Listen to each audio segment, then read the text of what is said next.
गीता प्रथम अध्याय।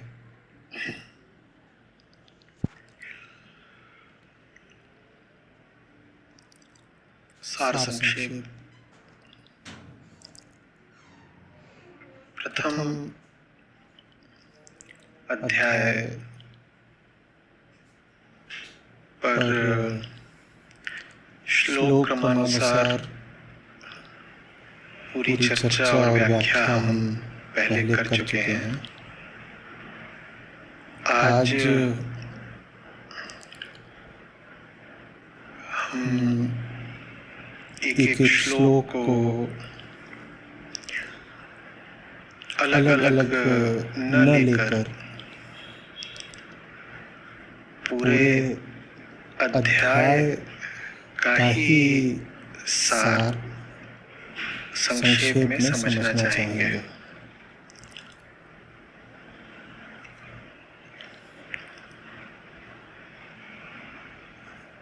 जरा ऊपर से देखेंगे, विहंगम दृष्टि से बात ही पूरी क्या है।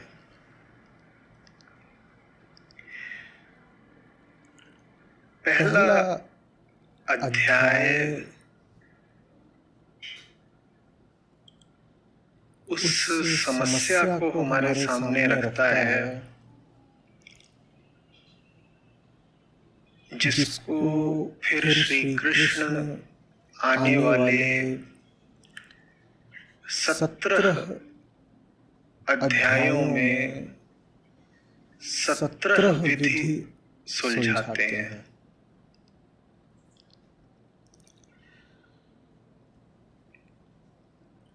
नाम है अर्जुन विषाद योग और आज का सत्र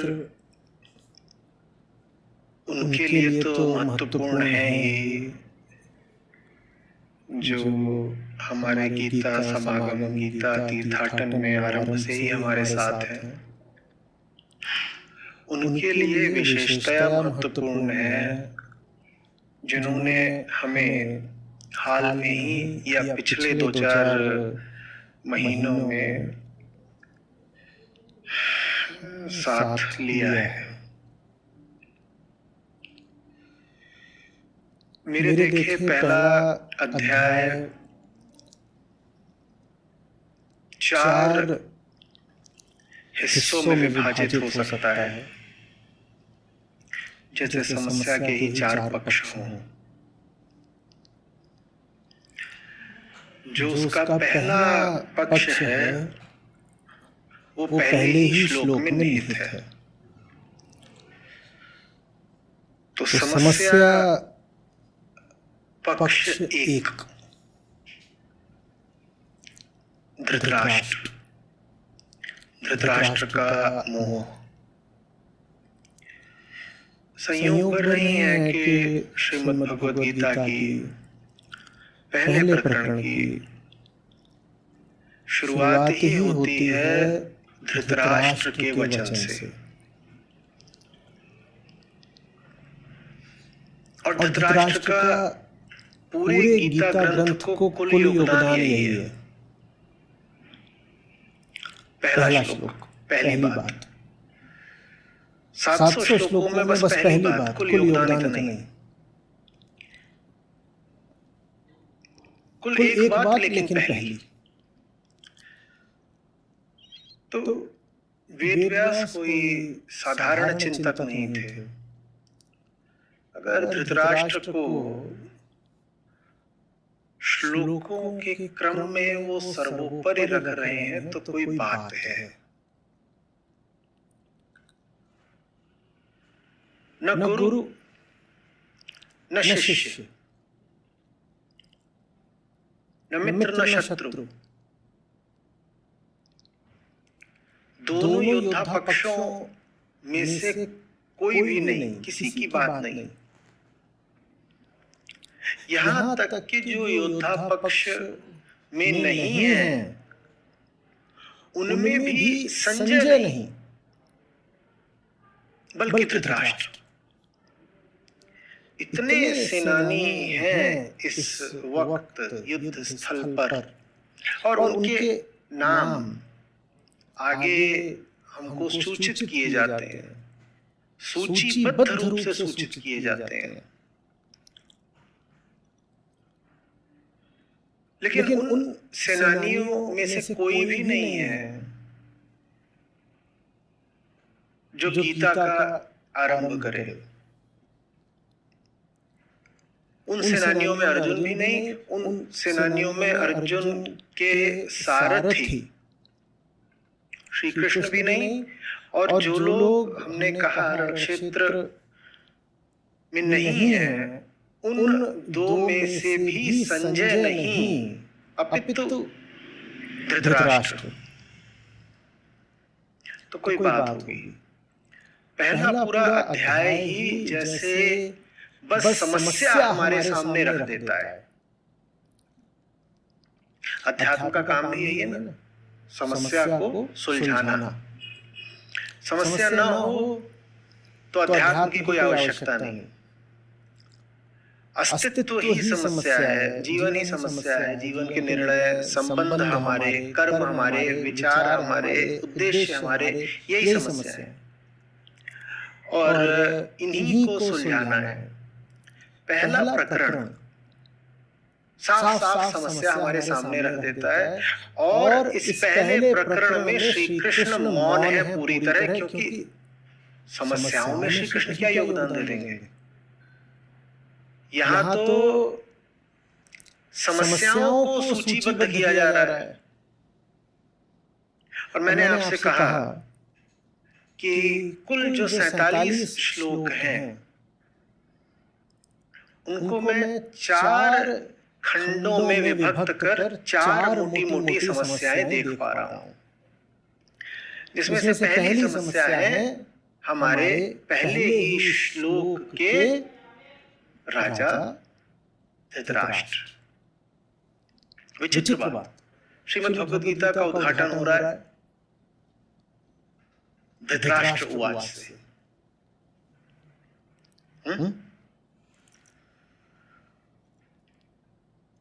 और कामना अपनी प्रस्तुत कर रहे हैं।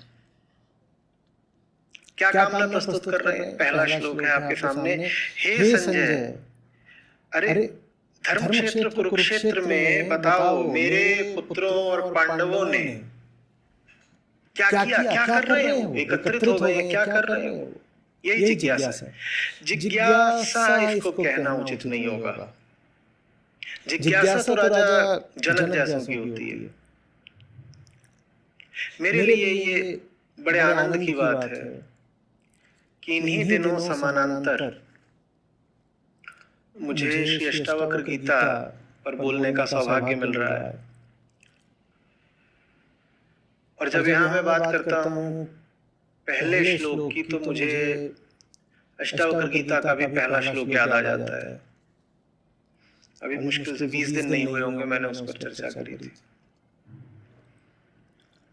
तो अभी मैंने कह दिया था धृतराष्ट्र की जिज्ञासा से शुरू हो रहा है पहला अध्याय। नहीं नहीं नहीं, जिज्ञासा जैसा शब्द तो जनक जैसों के लिए आरक्षित है। वहां जिज्ञासा है। और वहां क्या जिज्ञासा है? अष्टावक्र गीता में पहला ही श्लोक क्या है? मुक्ति कैसे मिले, सत्य कैसे मिले, ज्ञान कैसे मिले। ये जनक है। तो इस तरह हम प्रवेश करते हैं अष्टावक्र गीता में, जहाँ पे वो समस्या सामने रख देते हैं कि भाई मेरी कुल समस्या ये है, और उन्हें बहुत ज्यादा समस्या बनानी नहीं पड़ती है। और श्रीमद् भगवद गीता में एक श्लोक नहीं, हमें पूरा एक अध्याय ही चाहिए 47 श्लोकों का, मात्र समस्या को ही प्रस्तुत करने के लिए। और अष्टावक्र गीता में एक श्लोक में समस्या सामने रख दी गई है। क्या है वहां समस्या? सत्य कैसे मिले, मुक्ति कैसे मिले, ज्ञान कैसे मिले, ये समस्या वहां बता दी गई है। और यहाँ पर क्या समस्या है? बताओ बताओ क्या हुआ। हे संजय, आमने सामने एकत्रित होकर बताओ बताओ मेरे पुत्रों और पांडवों ने क्या किया। राजा हटाइए, पर घर के एक वरिष्ठ सदस्य को ये भाषा तो वैसे भी शोभा नहीं देती। धृतराष्ट्र के लिए तो कुरु और पांडु दोनों पुत्र समान ही होने चाहिए। ये कहना कि मेरे पुत्रों और पांडवों ने क्या किया, ये बात तथ्यात्मक हो सकती है, मर्यादित नहीं है। ऐसा नहीं हो सकता कि दुर्योधन सामने आए तो कहे मम पुत्र, और अर्जुन सामने आए तो कहे पांडु पुत्र। ये तो शोभा नहीं देता। कुरुवंश, और आप तीनों भाइयों में ज्येष्ठ हो। तीनों भाइयों के पुत्र आपके ही पुत्र हैं, विशेषकर जब पांडवों के पिता अब शरीर रूप में है भी नहीं, दिवंगत हो चुके हैं, सब आपके ही पुत्र हैं। पर भेद खींच दिया है धृतराष्ट्र ने यहीं पर, और ये समस्या है। धृतराष्ट्र जिज्ञासा नहीं रख रहे, धृतराष्ट्र सूचना मांग रहे हैं। धृतराष्ट्र जो खूनी खेल खेलने जा रहे हैं उसका सीधा प्रसारण मांग रहे हैं। इसे जिज्ञासा नहीं कह सकते। जिज्ञासा हमने कहा जनक जैसों के वक्तव्य पर शोभा देती है। जिज्ञासा शब्द ऊंचा है और किसी ऊंचे कथन के साथ ही वो शोभित होता है। ये क्या मांगा है, बताओ क्या किया। और जो सूचना मांगी है वो भी कोई निष्पक्ष होकर नहीं मांगी है, कुछ सुनना चाह रहे हैं, पहले ही नियत बनी हुई है। क्या सुनना चाह रहे हैं? सुनना ये चाह रहे हैं कि दुर्योधन विजयी हुआ, बस इतना ही सुनना है। पांडव हार गए, पांडुपुत्र मारे ही गए, बस यही सुनने की अभिप्सा है। पर थोड़ी नैतिकता है। अभिशेष तो साफ साफ कह नहीं पा रहे हैं कि बताओ बताओ संजय जल्दी बताओ, अभी पांडव मरे कि नहीं मरे। प्रश्न लेकिन यही है बिल्कुल। अगर बिना लाग लपेट के सामने रख दिया जाए तो धृतराष्ट्र का प्रश्न यही है, संजय बताओ मेरे वीर दुर्योधन ने अभी तक मैदान साफ कर दिया कि नहीं कर दिया।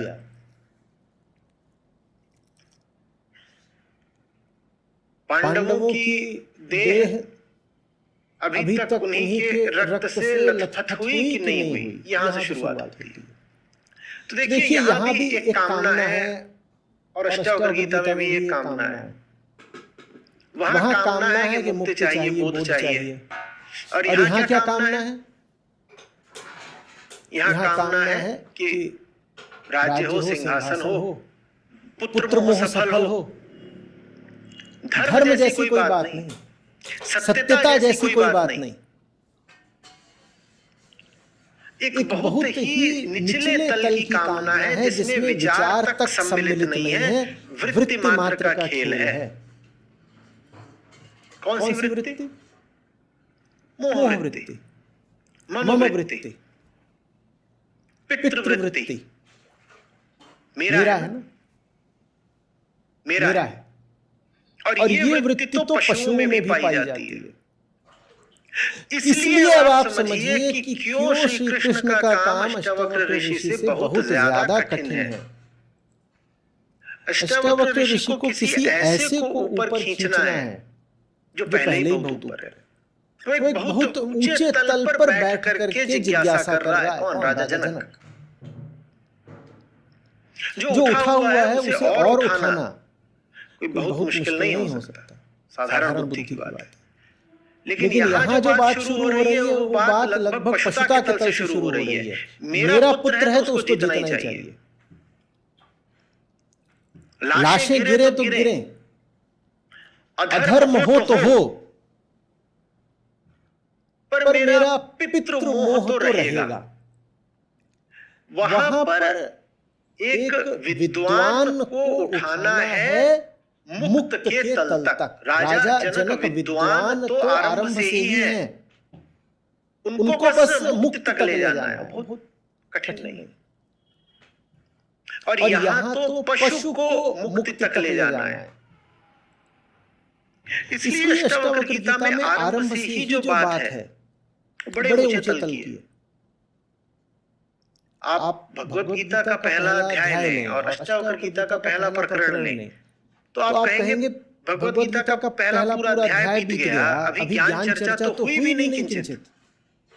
और अष्टावक्र गीता का पहला अध्याय ले, पहला प्रकरण उधर, तो आप पाएंगे कि दूसरे श्लोक से ही, पहले श्लोक में जिज्ञासा और दूसरे श्लोक से ही ज्ञान वर्षा आरंभ। और दूसरा ही श्लोक किसी भी मामले में किसी भी आर्ष वचन से कमतर नहीं। और दूसरे से जब आप छठे सातवें आठवें दसवें पहुंचते हैं तो बोध वर्षा। समझने वालों के लिए जैसे पहला प्रकरण ही पर्याप्त हो जाए। पहले प्रकरण में ही ऐसी बात बोल देते हैं अष्टावक्र जो आखिरी है बिल्कुल। और उसके बाद क्या होता है, पहले प्रकरण के बाद आप पाते हैं कि फिर उसके बाद जनक और अष्टावक्र की जुगलबंदी होती है, क्योंकि जनक पहले ही प्रकरण के मध्य लगभग ऋषि अष्टावक्र के स्तर तक आ गए हैं। उसके बाद दोनों के मध्य क्या चलती है, जुगलबंदी। जुगलबंदी समझते हैं ना, कि हाँ, कि जैसे बांसुरी है और तबला है। फिर दोनों का जो सम्मिलित संगीत है वो और सुंदर हुआ जा रहा है।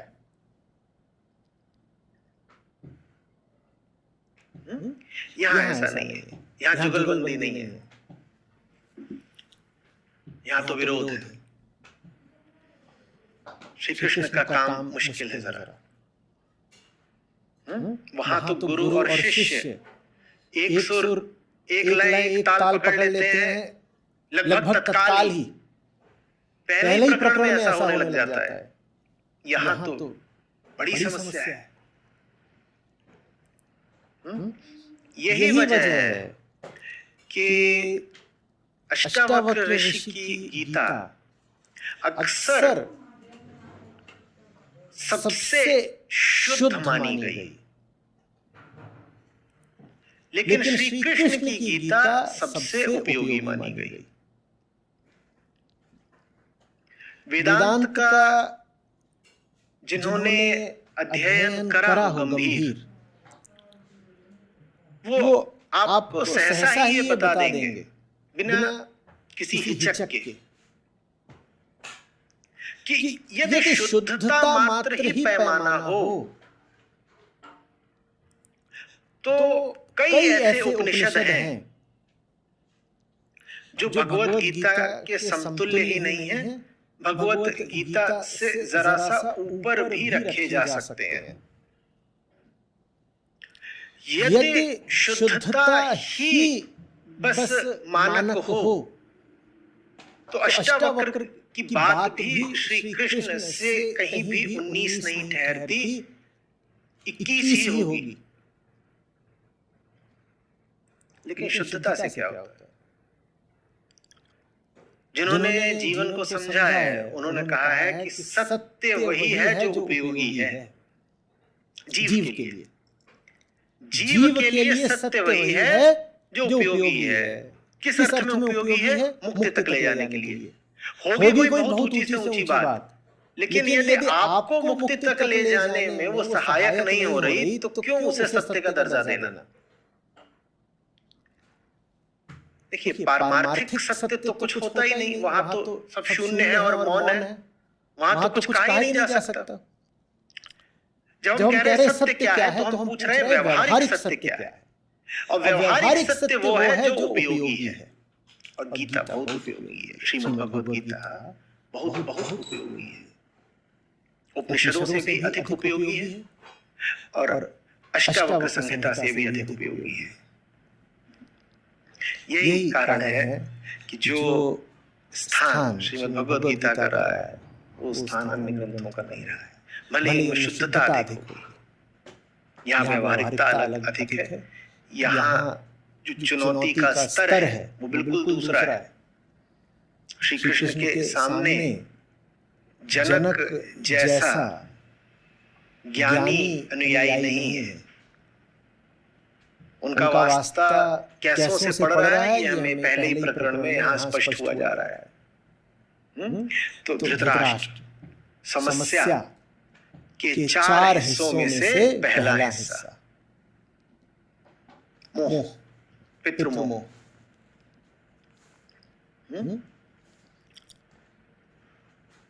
जो मोह से ग्रस्त हो वो पहले ही श्लोक से समझ जाएं कि भगवद गीता उनके लिए है। मोह का ही दूसरा उदाहरण हमें अभी पहले ही अध्याय में मिलने वाला है। अब वो मोह बिल्कुल दूसरी दिशा में जा रहा है। एक है मोह धृतराष्ट्र का, जो कह रहा है खून बह जाए जल्दी से पांडवों का, और एक है मोह अर्जुन का, जो कह रहा है खून बहाना नहीं चाहता मैं कौरवों का। दोनों ही जगह बात मोह की है, लेकिन एक जगह ऐसा लग रहा है कि बड़ा हिंसात्मक मोह है ऊपर ऊपर देखने में, और एक जगह लग रहा है कि बड़ा अहिंसात्मक मोह है। श्री कृष्ण स्पष्ट कर देते हैं आगे कि मोह तो मोह ही होता है और मोह माने हिंसा। किसी को न मारने में भी बड़ी हिंसा हो सकती है अर्जुन। धृतराष्ट्र कह रहे हैं मुझे मोह है इसीलिए एक पक्ष मरे। अर्जुन कह रहे हैं मुझे मोह है इसलिए कोई ना मरे। और श्री कृष्ण कह रहे हैं हिंसा दोनों जगह है। इस पर हम भी आगे आएंगे। समस्या के दूसरे पक्ष पर अब हम आते हैं। दूसरा पक्ष है वो है दुर्योधन का भय। और दुर्योधन का भय हमें दिखाई देता है 47 श्लोकों में, दूसरे श्लोक से लेकर के 19वें श्लोक तक। तो संजय बताते हैं आरंभिक धृतराष्ट्र के प्रश्न के उपरांत कि क्या हो रहा है। और हो ये रहा है कि दुर्योधन गए हैं द्रोण के पास और कह रहे हैं कि देखो आचार्य,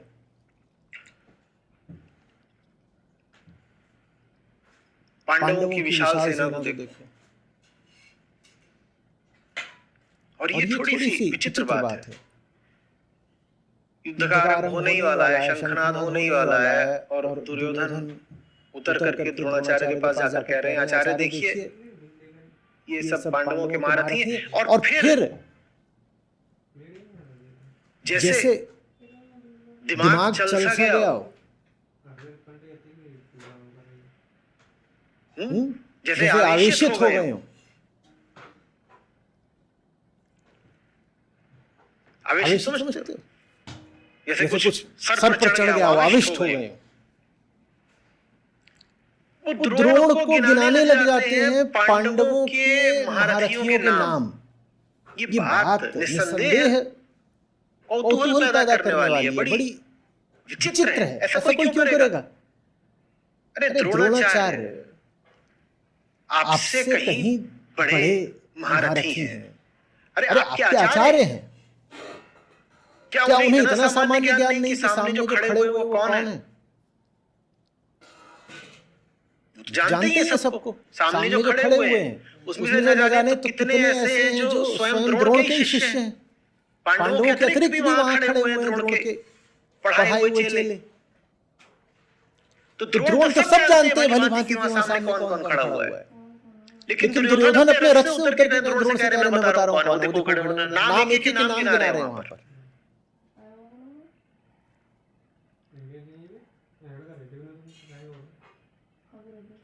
और फिर कहते अब मैं बताता हूँ कि हमारी ओर कौन खड़े हैं। और मैं आपको गिनती से बताता हूँ।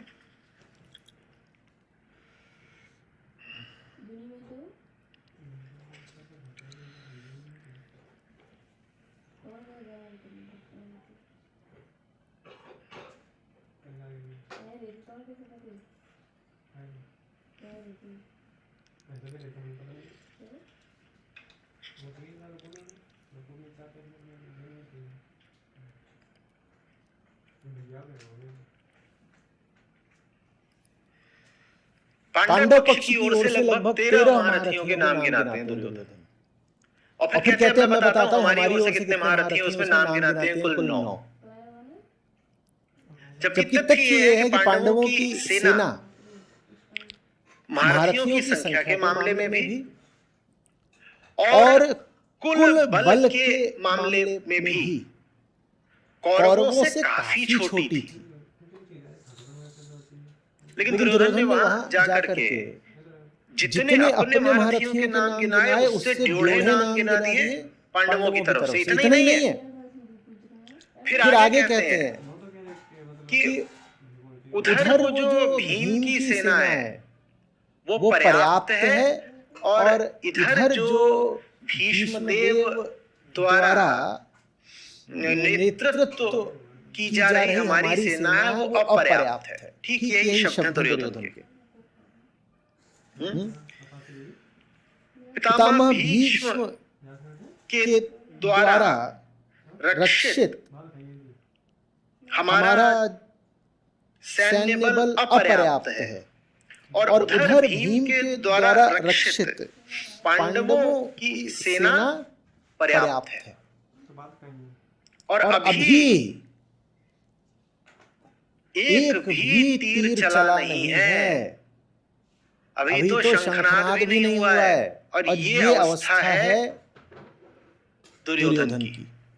और इसके बाद द्रोण को सलाह देते हैं दुर्योधन कि ऐसा करते हैं फिर, चूंकि हमारा बल अपर्याप्त ही है, हम कमजोर पक्ष हैं, और कमजोर नहीं है आप। आपकी सेना हर तरीके से पांडवों की सेना से मैंने कहा ड्योढ़ी है, पर हो उल्टा रहा है। जमीनी तथ्य यह है कि आपके पास महारथी भी और सैन्य बल भी पांडवों से बहुत ज्यादा ड्योढ़ा है लगभग। और लेकिन आपको ऐसा लग रहा है मानसिक तौर पर कि उनका सैन्य बल आपसे ड्योढ़ा है, तो आपके डर ने आपकी तथ्यपरकता को बिल्कुल विकृत कर दिया है। समझ में आ रही बात? उधर जितना बल है आपको वो अपनी कल्पना में दूना दिखाई पड़ रहा है, या ऐसे कह दीजिए आपका जितना बल है आपकी कल्पना में वो आपको आधा दिखाई पड़ रहा है। समझ में आ रही बात? तो हम ऐसा करते हैं आचार्य द्रोण कि हम सब मिलकर के भीष्मदेव की रक्षा करते हैं। अब भीष्म कौन है? भीष्म वो है जो यदि इच्छा कर ले तो सामने जितना पांडु बल है सब धराशायी हो जाए, और इच्छा मृत्यु का वरदान पाए हुए हैं। ठीक, इच्छा मृत्यु के वरदान का यही अर्थ है कि इतने धुरंधर थे कि उनकी इच्छा के विरुद्ध उन्हें परास्त करना लगभग असंभव था। वो तभी गिर सकते थे जब वो कह देते कि अब मुझे तो गिरना ही है। ऐसे अजेय थे भीष्म। जो भीष्म ऐसे अजेय हैं उनको लेकर के दुर्योधन द्रोण को मशवरा दे रहे हैं कि चलो हम सब मिलकर के इन्हीं को बचाते हैं। जो तुम्हारा अजेय सेनापति है तुम कह रहे हो कि हम उसको बचाते हैं। शुरू से ही इतनी दयनीय मानसिक स्थिति। और क्यों है इतनी दयनीय मानसिक स्थिति? क्योंकि दुर्योधन को पता है कि वो अधर्म के पक्ष में है। ये सब कुछ श्लोक क्रमांक 2 से 19 के बीच में हो रहा है। और दुर्योधन जब ये सब बोल लेते हैं तो उसके बाद वर्णित है कि दोनों पक्ष शंखनाद करते हैं। तो पांचजन्य शंख है कृष्ण का, देवदत्त शंख है अर्जुन का, और संजय कहते हैं वो भीम जो भयंकर कर्म करते हैं, उन्होंने अपना पौंड नामक शंख बड़ी ही भीषण ध्वनि से बजाया, और शंख बजे उस तरफ भी, कौरवों की तरफ भी, लेकिन हृदय विदीर्ण हो गए कौरव पक्ष के ही मात्र। संजय नहीं बताते हैं कि पांडवों में भय का संचार हो गया कौरव पक्ष की तुमुल ध्वनि से, ऐसा कुछ नहीं। लेकिन जब इधर से शंख बजते हैं तो दुर्योधन इत्यादि जो पहले घबराए हुए थे वो और घबरा जाते हैं। ऐसा जबरदस्त शंखनाद, बाप रे, आगे क्या होगा? जबकि सत्य ये है कि शंखों की संख्या भी कौरव पक्ष में ही ज्यादा थी। और सत्य ये भी है कि दुर्योधन जहां खड़े हुए थे वहां कौरव पक्ष के ही शंख ज्यादा जोर से सुनाई दिए होंगे। पांडव तो दूर है, उनके शंख की ध्वनि तो आप तक पहुंचते पहुंचते जरा मंद हो जाएगी। आपको सुनाई भी देगा शंखों का नाद, तो अपने पक्ष का सुनाई देगा ना। पर मेरे ख्याल से 19वां श्लोक है जहां उस भयंकर शब्द ने आकाश और पृथ्वी को प्रतिध्वनित करते हुए धृतराष्ट्र पुत्रों के हृदयों को विदीर्ण कर दिया। धृतराष्ट्र पुत्र एक सूत्र होता है बहुत सीधा सीधा अध्यात्म में, विशेषकर अद्वैत वेदांत। जहां से शुरुआत करोगे वहीं पहुंचोगे। जो अपने आप को मानते हो वो मानते हुए जो भी कर्म करोगे वो तुम्हारी मान्यता को ही और पुख्ता कर देगा। दोहरा रहा हूं, जो अपने आप को मानते हो वो मानते हुए ही तुम जो कुछ करोगे वो तुम्हारी मान्यता को ही और सुदृढ़ कर देगा। तुम्हारी शुरुआत नहीं अंत, जहां से शुरू कर रहे हो वही अंत हो जाएगा। जो बने हुए हो वो बने रहकर जो कुछ भी करोगे वो तुम्हारे बने होने को ही और सुनिश्चित कर देगा और ठोस कर देगा। तो दुर्योधन की शुरुआत ही हो रही है, समस्त कौरव पक्ष की शुरुआत ही हो रही है डर से। और वो डर आ रहा है क्योंकि उनको पता है कि धर्म की तरफ नहीं खड़े हैं। हार इसी समय निश्चित हो रही है।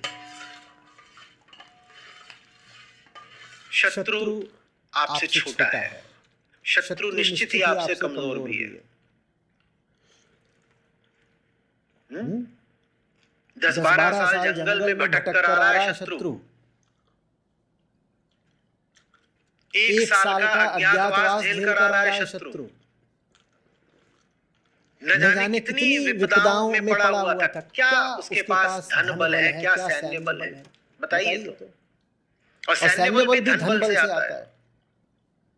हस्तिनापुर इतने वर्षों तक किसके हस्तगत था? कौरवों के। तो राज्यकोष किसके पास था? कौरवों के पास। सारी सेना किसके पास है? सब धुरंधर महारथी किसके पास है? कौरवों के पास।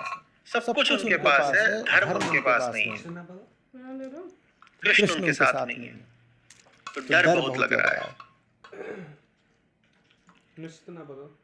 जो कुछ भी होता है सत्य से, आत्मा से, कृष्ण से वियुक्त होने पर, छिटके होने पर, अलग होने पर, उस सब की गणना हो जा रही है इस पहले अध्याय में। तो एक हमने देख लिया धृतराष्ट्र को जो अपने मोह को पकड़े हैं और धर्म से बहुत दूर है। अब दूसरे हमको दिखाई दे रहे हैं, उन्हीं धृतराष्ट्र के पुत्र लोग, दुर्योधन। ये भी किसको पकड़े हुए हैं? अपने हठ को पकड़े हैं, अपने लोभ को पकड़े हैं, कृष्ण से दूर है। समझ में आ रही है बात? आपके भीतर कुछ है जो भली भांति जानता है कि उसकी दशा क्या है, क्योंकि वो उसी की दशा है। वो नहीं जानेगा तो कौन जानेगा?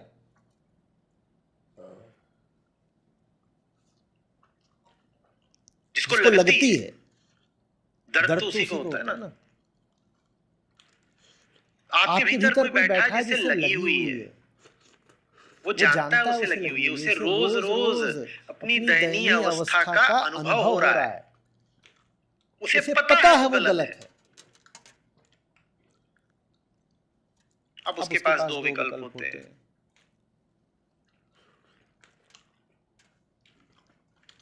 अपनी चोट को छुपाए रहे, अपने दर्द का झूठा निदान करता रहे, स्वयं को ही धोखा देता रहे, या फिर दर्द को मिटाने की दिशा में सही कर्म कर ले। भीतरी पीड़ा को मिटाने के लिए जो उपयुक्त कर्म किया जाता है उसे धर्म बोलते हैं। यही धर्म की परिभाषा है। धर्म क्या है? तुम भीतर से बिलख रहे हो,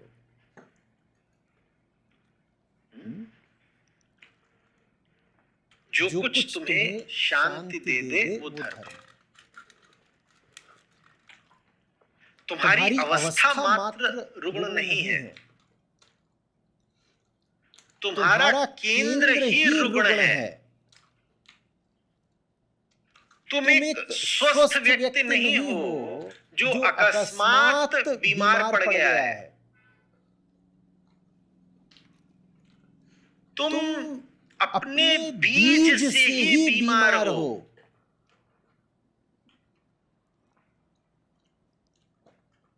तुम्हारा केंद्र, तुम्हारा स्रोत, तुम्हारी हस्ती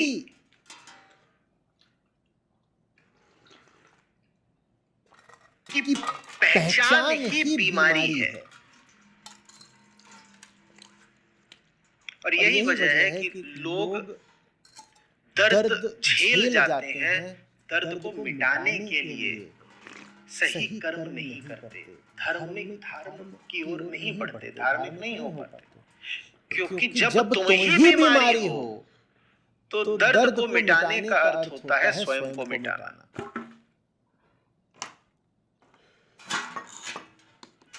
बीमारी है भीतर, इससे बहुत कम लोग इनकार करेंगे। ये स्वीकार कर लेने में कोई बड़ा खतरा नहीं हो जाता कि बीमारी है, बल्कि सहानुभूति भी मिल जाती है ना? मैं बहुत परेशान रहता हूं, ठीक, बहुत चिंता है, मैं भीतर से कई टुकड़ों में बटा हुआ हूं, मैं बहुत डर जाता हूं। ये सब हम बोल देते हैं और इसमें हमें कोई समस्या नहीं आती। तो बीमारी है भीतर, ये तो सभी स्वीकार कर लेते हैं, यहां तक कोई दिक्कत नहीं है। लेकिन जब आप बोलते हो